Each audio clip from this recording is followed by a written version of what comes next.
Railway station లో దేశంలోనే తొలి హైడ్రోజన్ రైలు ప్రధాని నరేంద్ర మోదీ పచ్చ జెండా ఊపారు. జింద్ రైల్వే స్టేషన్ కు చేరుకున్న మోదీ తొలుత హైడ్రోజన్ రైలు నమూనా ప్రదర్శించారు. అనంతరం జింద్ నుంచి సోనిపత్ కు బయలుదేరిన తొలి హైడ్రోజన్ రైలును ప్రారంభించారు. జింద్ రైల్వే స్టేషన్ కు వచ్చిన ప్రజలు విద్యార్థులను పలకరిస్తూ మోదీ అభివాదం చేశారు. ప్రస్తుతం దేశంలో నడుస్తున్న విద్యుత్ రైళ్లు పైన ఉండే కరెంటు తీగల నుంచి విద్యుత్తును తీసుకుంటాయి. దీనికి భిన్నంగా హైడ్రోజన్ రైలు సొంతంగా విద్యుత్ ఉత్పత్తి చేసుకుంటుంది. హైడ్రోజన్ ఫ్యూయల్స్ అండ్ టెక్నాలజీతో ఈ రైలు నడుస్తుంది. అంటే హైడ్రోజన్ ను విద్యుత్ లో మార్చుకొని ఇంజిన్ ను నడిపిస్తుంది.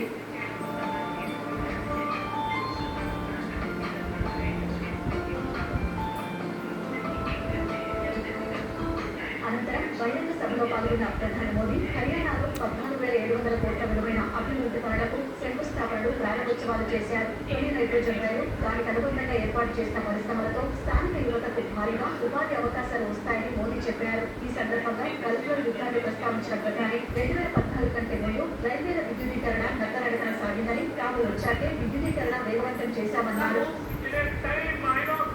ईरान और गल्फ में युद्ध चल रहा है।